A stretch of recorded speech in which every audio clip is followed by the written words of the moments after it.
Okay, welcome back, everyone. We have had such an incredible day of Dharma, and the day has really shown, I think, the power of metta as a real force, as something that can shake the world and the universe. I know there are a few more people coming through, but I want to begin by saying I'm so deeply honoured to welcome a living legend, a hero to many of us here today, someone who is deeply respected and loved within and beyond our Buddhist communities here and right across the world. World-renowned teacher and senior Bhiksuni Jetsunma, which means Most Venerable, Tenzin Palmo. She ordained as a Tibetan Buddhist monastic when she was 21 years old. And she was also one of the first Westerners to be ordained. Tenzin Palmo is famous for her extended period of solitary spiritual practice, where she lived in a cave for 12 years from the ages of 33 to 45. The cave was a couple of hours hiking distance from Tayul in the Himalayas, some 13,200 feet above sea level. And whilst conditions were harsh and at times dangerous, Jetsunma Tenzin Palmo thrived, as did her practice. Her retreat ended in the summer of 1988. After 24 years in India, she returned to Europe and started to accept requests to teach. Tenzin Palmo has been instrumental in supporting female monastics and practitioners. She is the founding director of Dongyu Gatsal Ling Nunnery, and please correct me if I have mispronounced that, and also took on the president's role of Sakyadhita, International Association of Buddhist Women. She is the founding director of the Alliance of Non-Himalayan Nuns, honorary advisor to the International Network of Engaged Buddhists, and founding member of the Committee for Bhiksuni Ordination. Jetsunma Tenzin Palmo, with all our gratitude, thank you so much for kindly joining us online for this incredibly special Q&A session.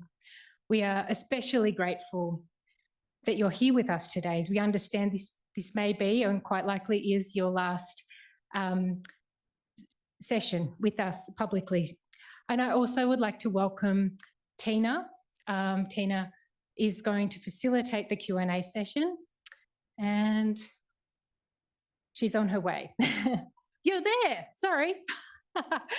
Thank you. I'm really looking forward to this discussion. And thank you again, Jetsunma Tenzin Palmo.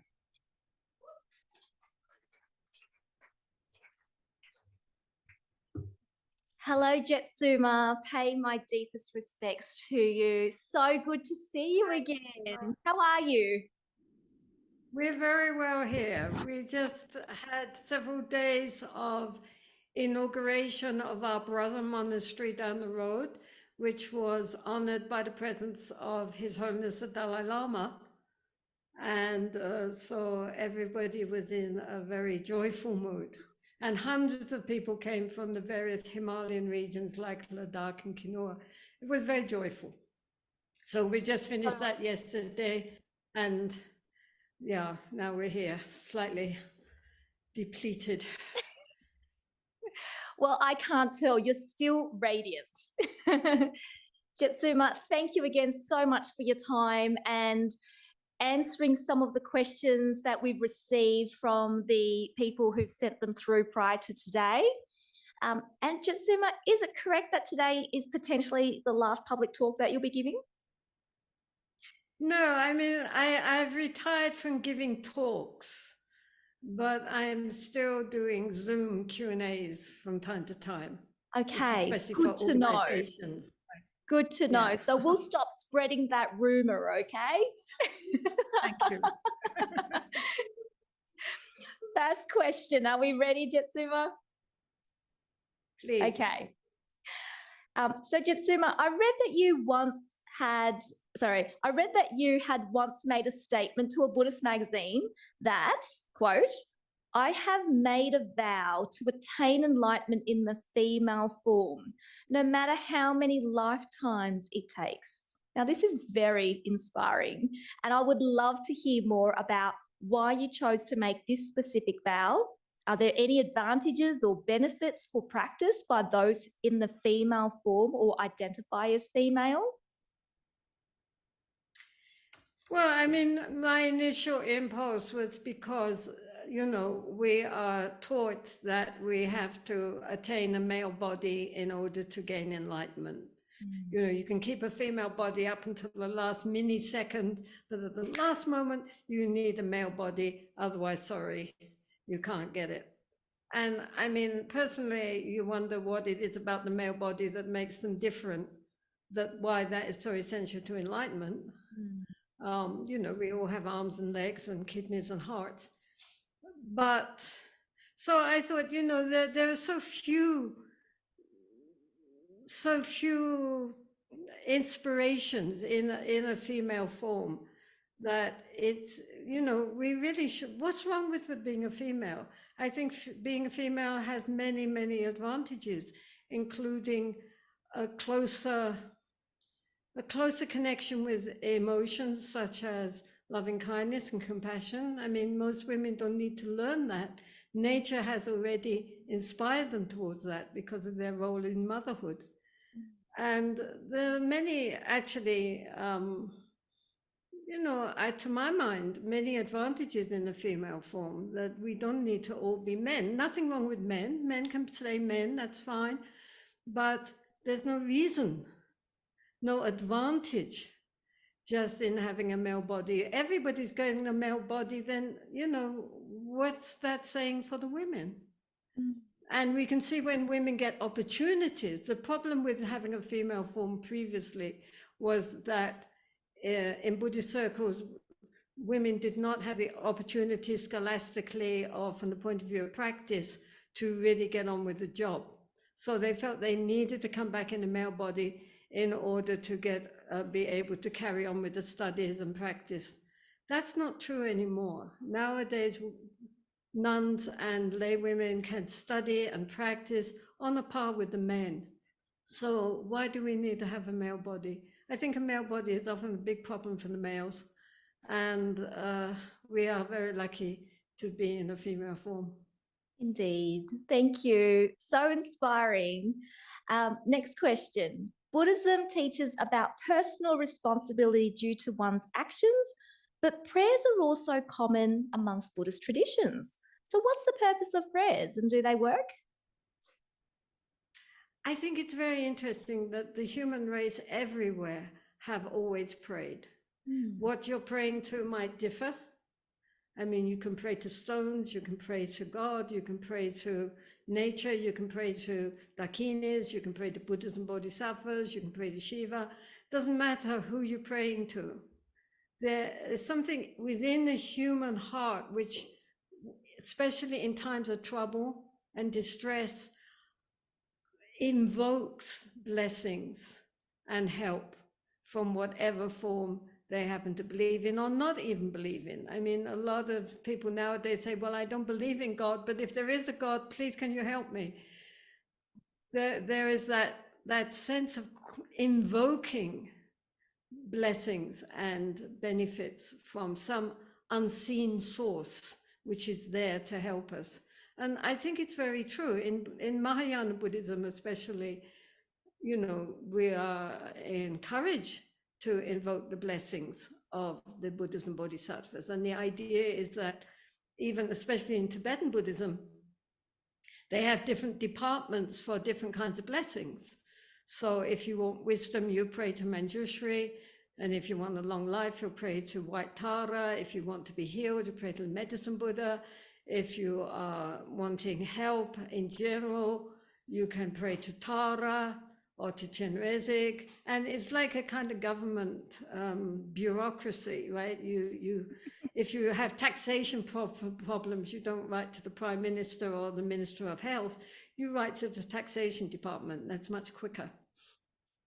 And so, yes, I think that if the karma is there to for this problem to be resolved in whatever way.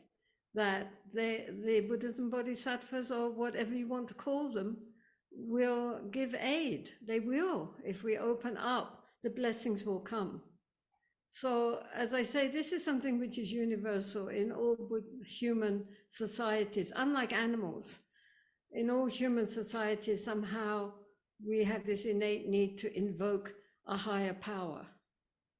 And yes, I mean, the fact that we still are doing that shows that it must have benefits. Indeed. And I think even this event itself, we probably had a lot of blessings and higher powers to come and help us make this happen as well. Jetsunma, we have another question.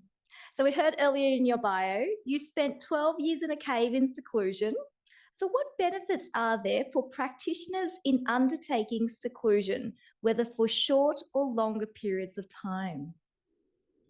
I think it's mainly a matter of dealing with distraction.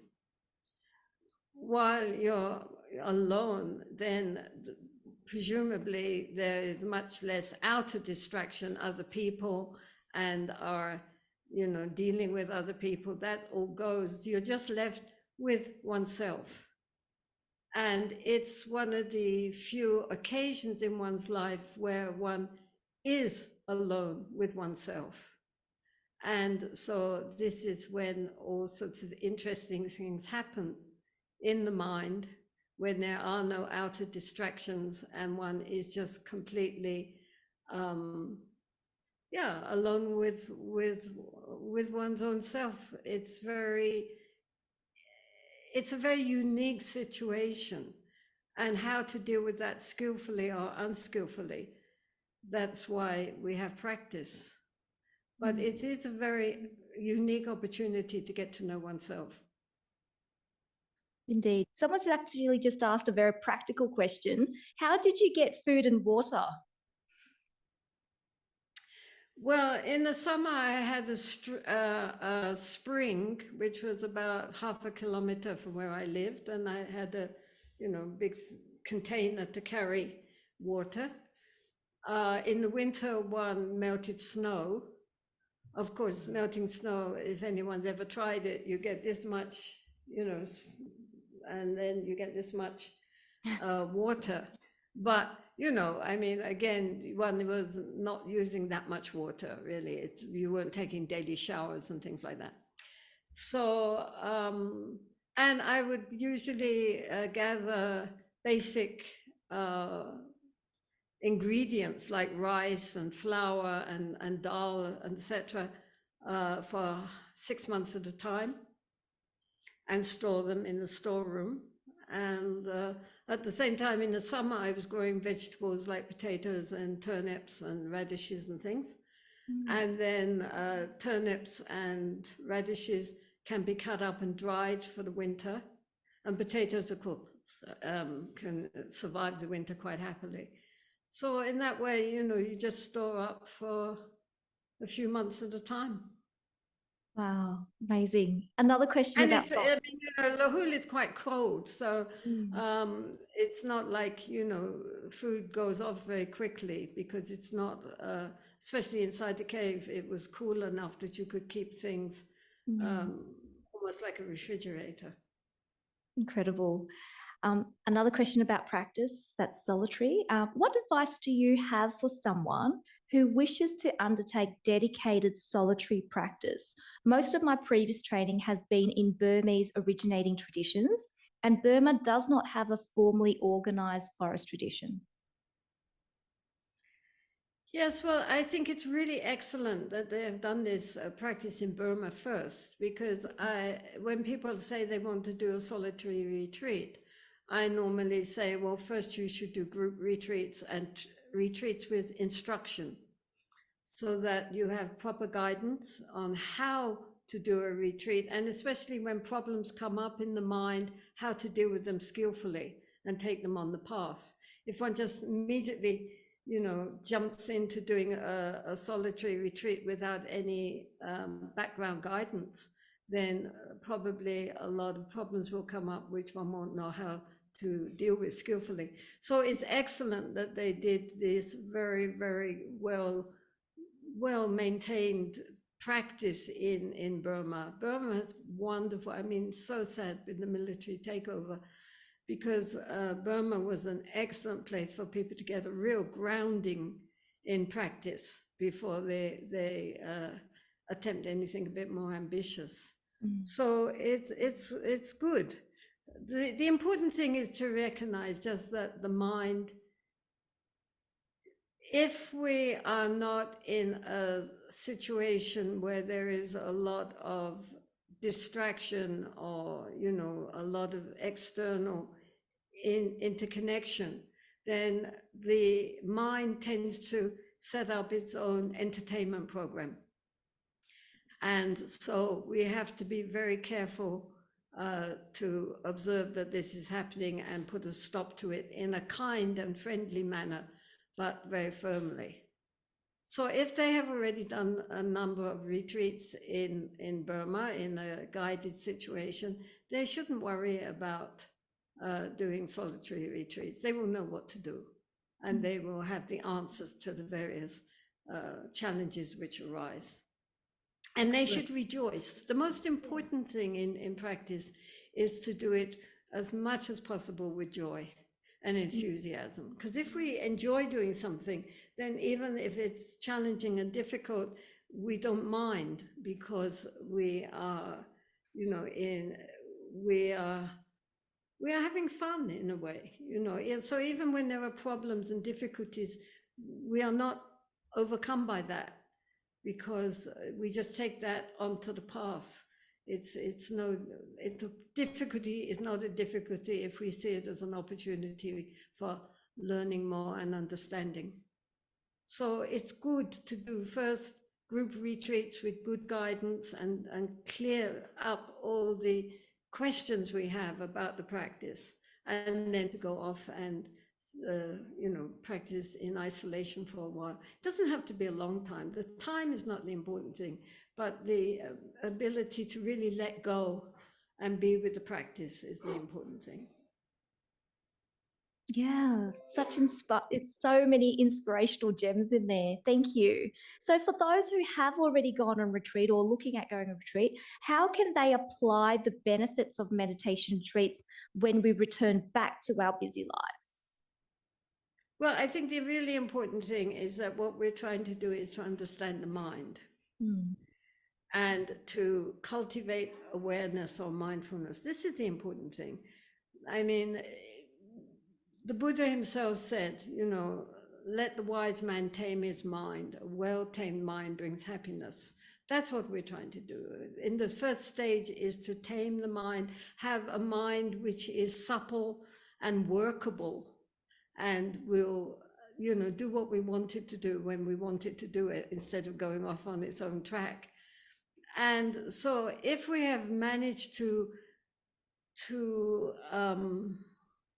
acquire even a little of that kind of mind while we are in retreat, then especially the awareness, the clarity and the calm in the mind during retreat, then we should be able to take that into our daily life and recognize that everything in our daily life is our practice.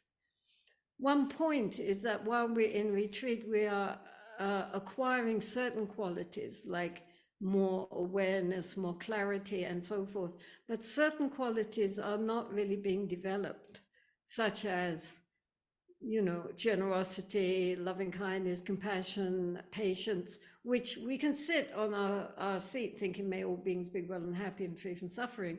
But then you meet these people, and whether or not we can still have that good-heartedness in the face of society, in the face of our families, our work colleagues, people that we're meeting every day, they are our Dharma practice. That's the point. It's not just a matter of sitting on your meditation seat. The whole of our life and interconnection with others is the practice. And so we don't see our daily life as an obstacle to the practice. That is the practice. How much awareness are we cultivating? How much kindness? How much compassion? How much patience? How much generosity? And all these other beings, and especially the difficult ones, are helpers on the path to acquire these qualities of the heart, which we cannot really acquire so well when we are simply in our solitary retreat. So the two go together. I sometimes say it's like breathing in and breathing out, right? We have to do both, and they have to be balanced, and they help each other. Beautiful. Thank you, Venerable. Next question. There seems to be many interpretations of right view. What is it actually? Well, right view really is to, well, I mean, again, there are many interpretations, but basically it's to understand the non-dual nature of the mind, which is our pure consciousness, which is described as being luminous emptiness. Emptiness means just it's open and spacious. Normally, we live in a very dualistic consciousness. There's me and there's others. But at our fundamental level of pure consciousness, then there's no sense. I think the clearest understanding is that there's no sense of knower and known, but there's just knowing, right? So in that way, we are interconnected with all living beings instead of our normal sense of being apart from and unique against all the others out there. There's me, then there's everybody else. At that level of our pure consciousness, that whole dichotomy dissolves. And that is the right view, that everything is ultimately luminous, clarity, and empty. Empty, not in the sense of nothing, but in the sense of open potential. So profound. Thank you. Next we all question. have it. This is the problem for us, that we all have this, what is called Buddha nature, but we don't understand it. We don't recognize it in ourselves. And that's why, why we suffer ourselves and cause problems for everybody else too. I mean, that's why the Buddhas and Bodhisattvas have compassion, because we have such potential, but we just can't realize it. That's why we go into retreat, right? Yes, indeed. I've got other questions to ask about that, but I have to stick to this list. Next question. Can I be a Buddhist without believing in rebirth? If I don't believe in rebirth, is there any limitations in my practice? Well, I mean, I think the point is that rebirth exists or it doesn't exist. And in the meantime, to use this life as if we might be reborn, because in that case, we should be careful with this lifetime, trying to really help our mind to become well tamed and well trained and transformed. And then, to do what we can to be of benefit to others and to help as much as possible and to lead a good and meaningful life. Then, if there's no rebirth and that's the end, then anyway, we led a meaningful life and a happy life, hopefully. And if there is rebirth, then we'll be awfully glad that we made lots of good karma in this lifetime, so in the next lifetime we won't have so many problems. The point with rebirth is, and which was a very essential part of the Buddha's enlightenment experience, by the way. He realized his own past lives and then the past lives of all the beings. And that's how he was able to understand interdependent origination and become a Buddha, is that it makes it so vast. There's endless past lives, endless future lives. This little life now is very crucial. But moment to moment, we're eating up the past and creating the future by our responses to what happens to us. So it gives a very open, very spacious idea, rather like if we just think Earth is the only planet in the universe. But when we realize we're just a tiny little dot with this unbelievable vastness of the universe around us, then it changes our whole perception of what it means to be on this planet. And so likewise, if we have a vast idea of past and future, and is it just at this moment so crucial how we respond to what is happening to us to create the vastness of our future potential. But if we don't believe in that, never mind. At least in this lifetime, we should try to cultivate our ethics and our inner development, our mental potential, and cultivate wisdom as much as possible to see things how they really are and how much we are deluded in our perception. So then if we do that, whether there's lives and lifetimes and after lifetimes, or whether there's not, this lifetime will have been meaningful and beneficial for ourselves and for others. So that's the important thing. Very inspiring indeed. Thank you. Next question related to that. Should Buddhists be more involved in activism? Does anger have a role to play in activism, or is there other ways we can motivate change? So speaking about making this life particularly meaningful, how can we make change? Well, I do think that, trying to do what one can to be of benefit to other beings and the environment and the planet in general, of course, is an excellent thing. And bodhisattvas are said to be ceaselessly acting for the benefit of others. So there's nothing wrong with being activist. I mean, this is a good thing. But we have to look at motivation. And from a Buddhist perspective, any action of body, speech, and mind, which is based on the root of anger, is inherently negative. So when people have, a lot of their activism is motivated by their outrage, then it creates conflict, because if it's always coming from the idea that I am right, and therefore if you don't agree with me, you're wrong. And so there's this dualistic conflict there inherent, even in something which is something good, like we're trying to help animal rights or help the environment and so forth. But if it's fueled by outrage, then it's going to create more problems and more conflict. The Bodhisattva Avalokiteshvara, for example, is he's the Bodhisattva of compassion, and he's shown usually, like Kuan Yin also, who's the Chinese form, he's shown very white and peaceful, holding a lotus, looking smiling, very sweet, and everyone thinks, that's compassion, but what use could that be in difficult situations? But the other aspect of Avalokiteshvara is Mahakala, the great black one, and he is the head of all the protectors and shown in a very wrathful form. And he is also motivated by compassion, not by anger.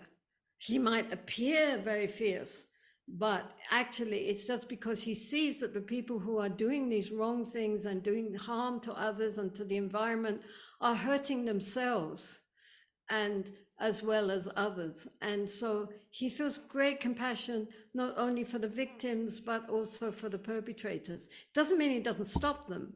Doesn't mean he condones them. But, sometimes you have to be very wrathful in order to, very fierce, in order to stop people doing something which will create harm for themselves, harm for others. But still it's motivated not by anger towards them, but by an understanding of their kind of mindset and how deluded their mindset is. And that invokes deep compassion. Like a mother with a naughty child. I mean, she might shout at the child and smack it, but she knows she's not doing that because she hates the child, but because she sees the child is going to do something which will be harmful for the child. So she's motivated by compassion, but in sometimes quite a fierce form. But it's not because of her hatred and anger, but because she sees more clearly than the child does that the child is going to do something which will cause harm to the child, like going near a fire or near a pot of boiling water or something. So that's the point. The question is, what is our motivation? Because we can always find something to be angry about, self-righteously. This is samsara. There's endless things to be outraged about. And we would just spend the whole time in outrage.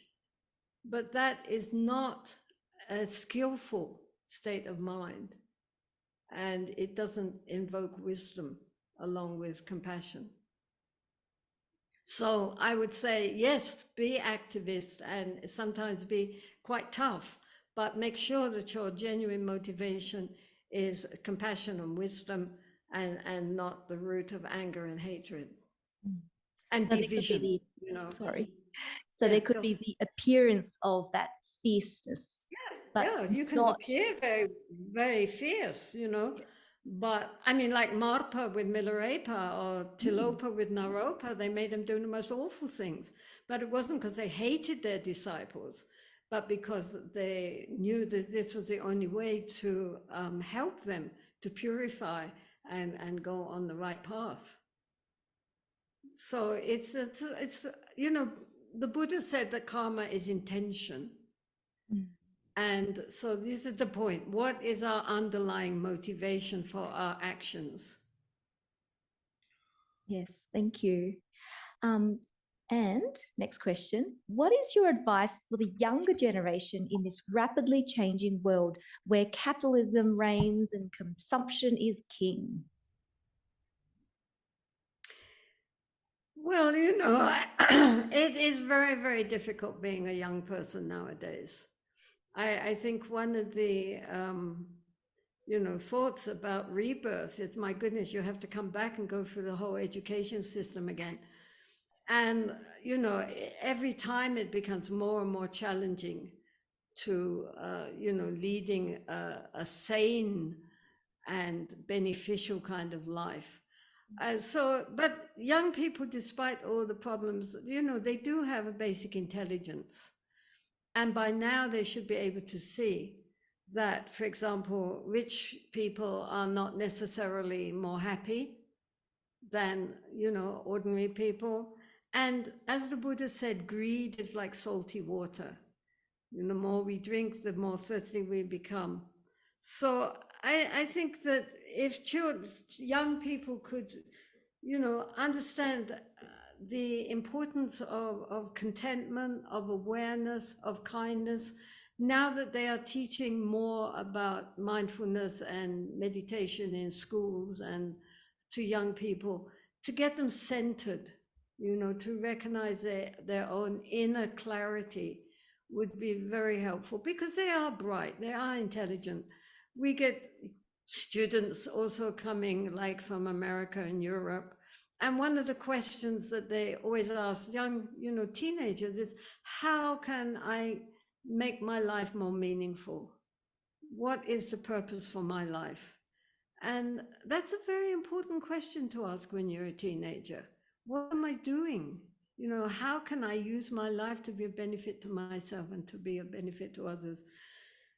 And of course, Buddhism has a lot of answers, but it has to be presented, I guess, in a way which has an appeal now to young people. Maybe its more traditional form will only be appealing to a very, very few. But the basic ideas behind Buddhism are eternal.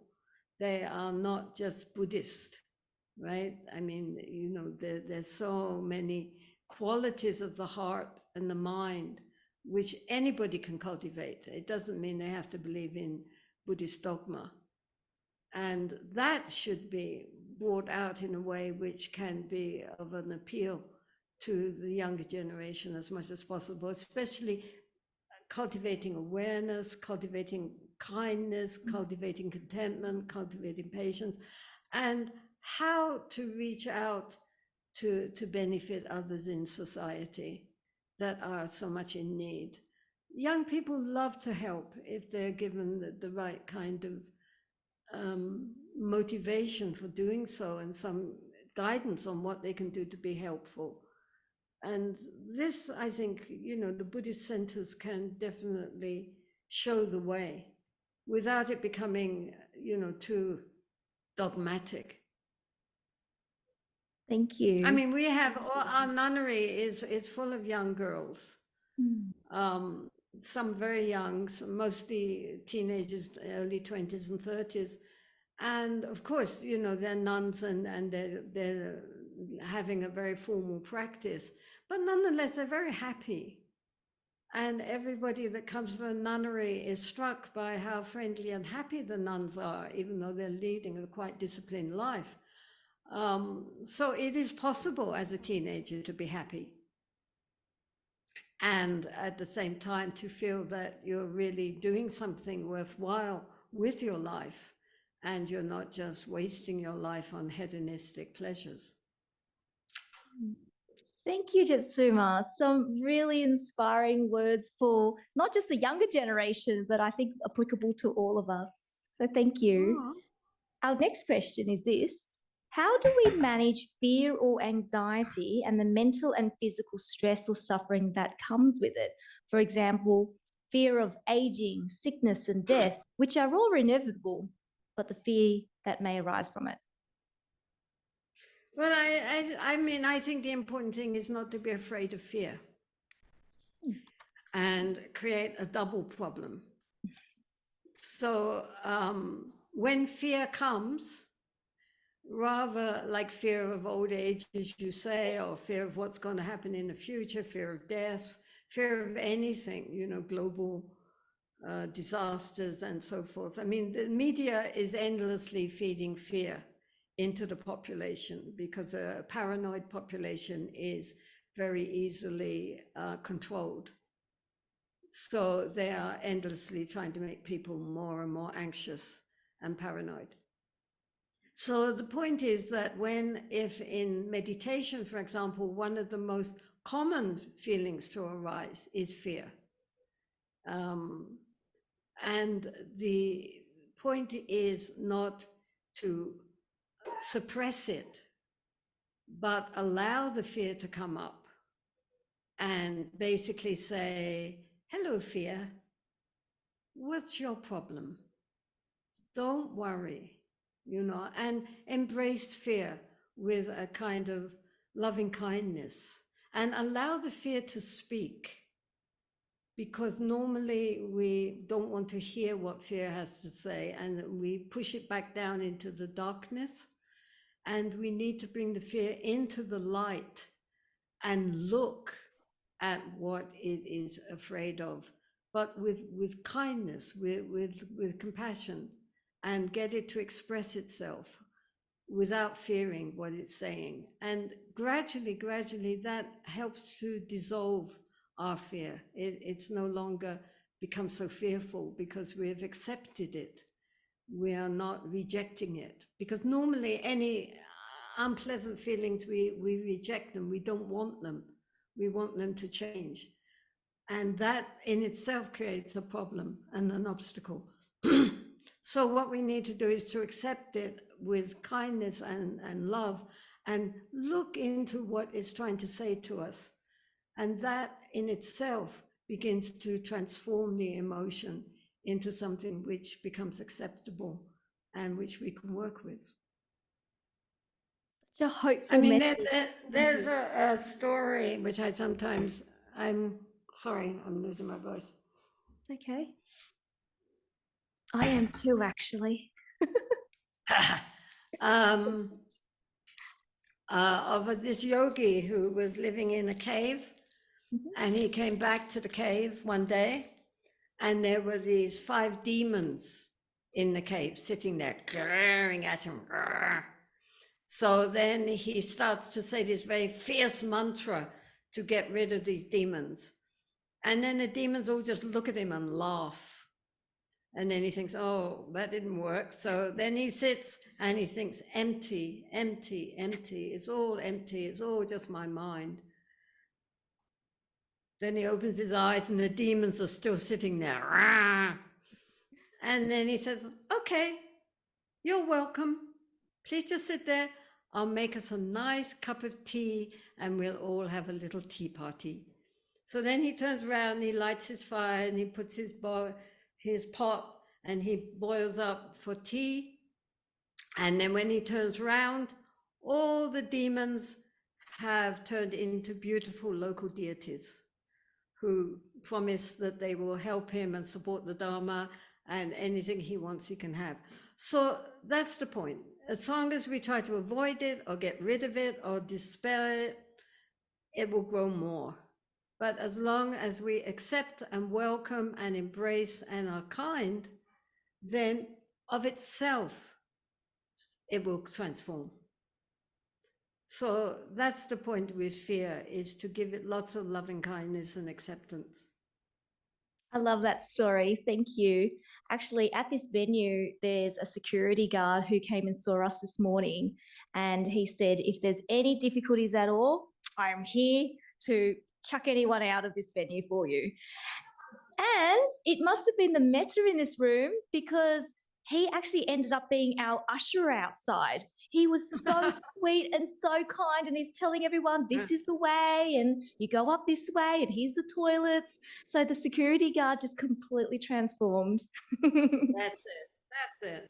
And we all have that within us, you know, and that's what, not to, you know, there's also a wonderful story about fear of this woman. Some of you must have seen it. It's a little video clip of this woman who goes into the ocean, and she puts her whole arm in a shark's throat and takes out the hooks. Wow. Because all these sharks have hooks in their throats from the fishermen. You know, they break away, but they still got the hooks caught in their gut. And so she goes down into the ocean. The sharks all come. I mean, normally the most fearful thing in the ocean is sharks. But because she loves the sharks and she wants to help the sharks, they know that. And so they come to her, they open their mouth with all those teeth. They open the mouth. She puts her arm right inside and helps to get out the hook. And all these other sharks around waiting for her to come and help them too. To my mind, that is a perfect example of taking something which is the most fearful thing, and through your loving kindness and your compassion, you turn your enemy into your best friend. Incredible. And this is true. I mean, this is, you can see it, there's a video of it on YouTube or something. Yeah. I mean, just extraordinary. You know, just Google women with sharks or something, and you'll see it's just extraordinary. And what a perfect example of how to turn your most bitter enemy into your best friend. Indeed. Through your love. Yeah. Thank you. Next question. Currently, we are losing our pristine forests and cultures. Wildlife is becoming extinct. War, fire and flood, pandemic, natural disasters. What does the future hold for us? Is there any hope? Is spirituality and metta enough for us to cope with all of this? Well, you know, first of all, I think we have to remember this is samsara. And the Buddha never said that samsara is a joyride. And he said that, you know, we are motivated by our greed and our aggression and our ignorance, so that the mind is like on fire, right? This is the point. And now there's so many of us, and we are so technologically advanced, and our greed is so completely out of bounds everywhere, that yes, we are completely depleting and destroying our own home, our beautiful, beautiful planet. I don't know if there's hope. I mean, honestly and truthfully, at the moment, as long as anything we do is motivated by greed and aggression and by our essential delusion, it's very difficult. Recently, I was speaking with a Mongolian lady who works for an environmental association in Korea. And she was saying that even the people working in the association, which is, you know, for helping the environment, you know, they don't know even how really to change their lives in order to really make any real input into the situation, because whatever you do, it seems to be so little compared with the, the vast organizations and the military and all these governmental programs which are so depleting for the environment, and they are so huge, and the individual seems so small and so powerless. But I think we shouldn't give up hope. I mean, on one hand, there's supposed to be 1,000 Buddhas, and we've only had 7. And so we have an awful lot of Buddhas to come yet. And so they're all going to be on this planet, and presumably the planet will still be viable, and there will still be beings to be taught. So maybe at some point there will be a turnaround. But as long as the human mind is dominated by greed and aggression and, basic delusion, it's hard to see a great spiritual leap. We have never done it yet. In all the millennia that we have been existing on this planet, we still are habituated to the same kind of responses that we had millennia ago, really. We haven't really advanced at all. I mean, yes, our knowledge has advanced, but not our wisdom or our self-control. And so I don't know, but we can all pray very hard. That much we can do, and say, look, if there is any hope for us, please, please, all you great beings, please come now and help this planet. We need a few really intelligent politicians, some really intelligent people running business concerns who really have genuine understanding, wisdom, and compassion. Even, I mean, just a few people, if they're in the real positions of power, could do enormous amount to turn everything around. Without that, I don't know. On a small level, I'm not sure that it's really going to be of benefit. But if we could get a few people in real positions of power with genuine insight and compassion, then they could do a lot in a very short time. And related to that, the next question, as a layperson with only limited time in our days, which should we prioritize, personal spiritual practice or acts of service like charity? Well, both. And, I mean, our spiritual practice should result in acts of kindness and social caring. And while we're doing our acts of social caring, we should do it with awareness and with understanding. So the two come together, they support each other. It's not, either or, but both and. Thank you. Great answer. And have you ever heard of anyone preferring to meditate while doing other things and walking, for example, cleaning dishes, etc., instead of an hour sitting meditation a day, just doing sitting and that's it? Does that preference of mine make me less of a worthy Buddhist in the Tibetan tradition or Japanese tradition? Well, most Buddhist traditions, especially Zen and Theravada, emphasize the importance, and also, even Tibetans, the importance of everyday actions done in a state of awareness. So if you're sitting on your cushion, or you're doing walking meditation, or you're sweeping the floor, and you're cutting vegetables, or you're talking with people, or you're typing, or whatever you're doing, either we are conscious or we are not conscious. Either our mind is zooming all over the place, especially in the past or the future, or it is present in that moment of action. So the point is, that's how our daily life becomes our practice, right? That we cultivate the ability to, as much as possible, be conscious of what we're doing while we're doing it, and also to do it from an attitude of good heart. Then that's a perfect Dharma practice. I mean, even bringing up children, bringing up children and going to work and dealing with your colleagues and your boss, all of these are wonderful Dharma opportunities. I mean, mothers cultivate awareness, patience, compassion, kindness. I mean, extraordinary. And they're not calling it a Dharma practice. It's just having to deal with, with their children. But, it's a wonderful practice of order paramita if one does it with an open heart. Thank you, Jetsunma. Jetsunma, we still have 10 minutes. Are you okay to take some questions from the live audience? Pema Doodle sent one question this morning, if you'd like to read that. Okay. Like to read that one?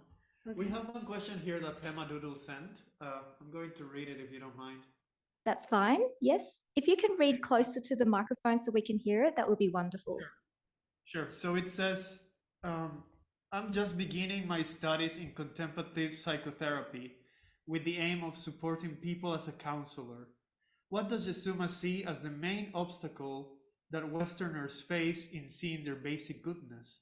What are the great challenges to supporting wellness? And what tools has she found are the best supports in helping them during these modern times?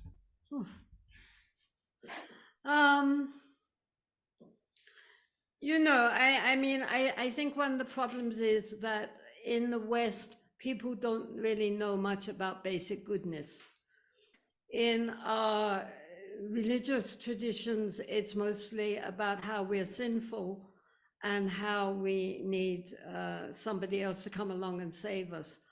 In Buddhism and Hinduism, there's this idea that we have all the qualities which we need. We don't need anyone else to give them to us.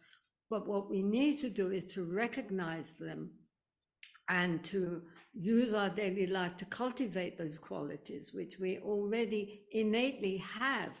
We already have loving kindness and compassion. We already have wisdom. We already have patience. We already have generosity. We have all these qualities locked inside us, but we don't recognize them.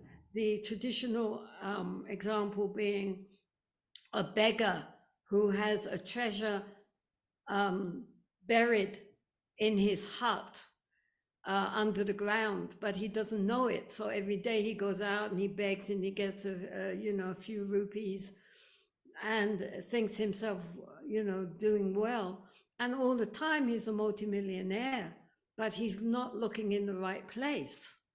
He doesn't know that he has to dig down and then that treasure will be revealed to him. And that's like us. We all think that we're deprived, that we're not good people, that we have all these problems, that they're very low self-esteem and always criticizing ourselves, and internal dialogue is often putting ourselves down rather than embellishing our potential and recognizing that, we do have this inner potential of genuine basic goodness, our Buddha nature.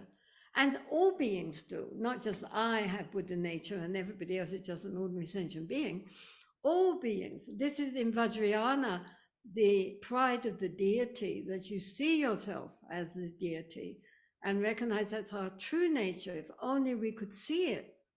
And so that's the point when in counseling, is to help people to recognize their own inner richness and not be telling themselves the whole time how impoverished they are and how hopeless they are.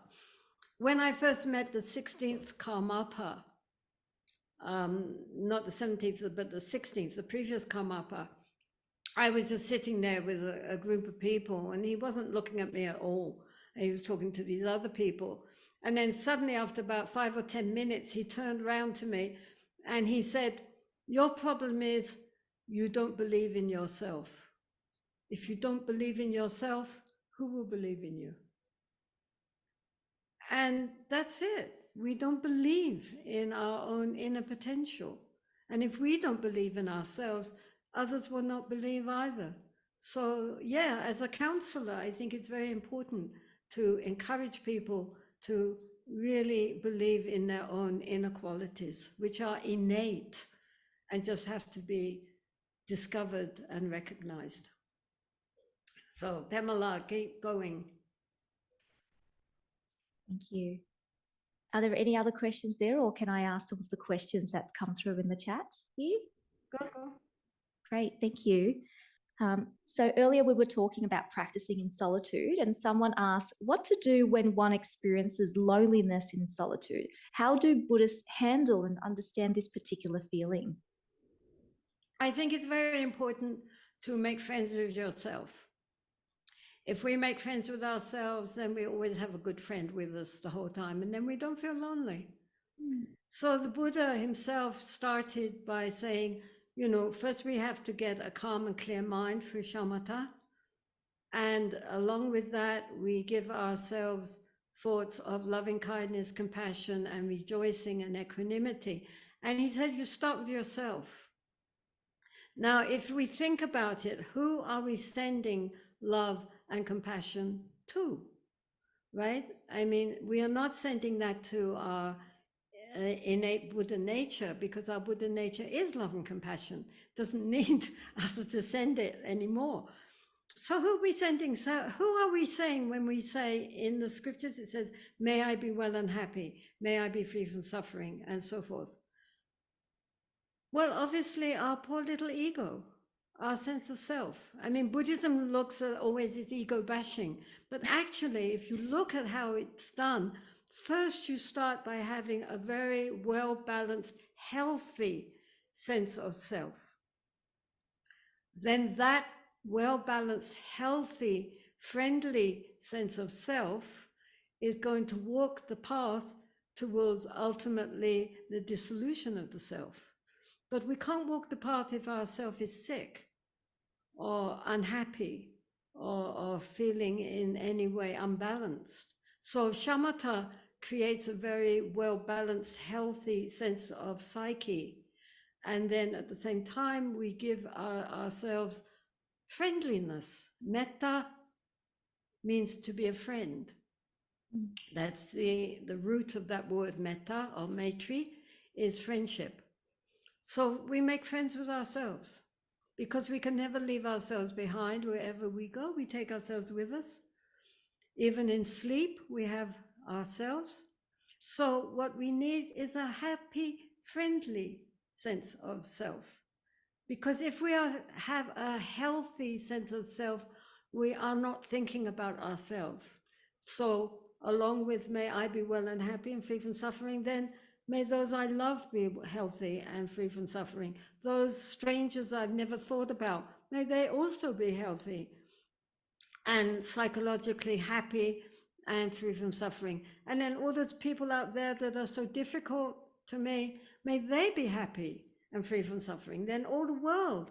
But it starts from an inner sense of peace and well-being.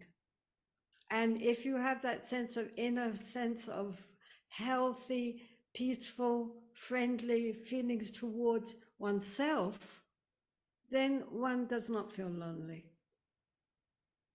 So true. Thank you, Jetsunma. Next question. How to keep the practice going when one is sick? It's much easier to give up and just distract oneself from the illness by watching TV or YouTube. Well, I mean, you can also watch TV and YouTube from time to time, but not all the time. Sickness and ill health and problems are also a good opportunity to practice what is called tonglen, where one, you know, if you have some illness, then you imagine that all those beings in the world who have this same sickness, may all their sickness come to me.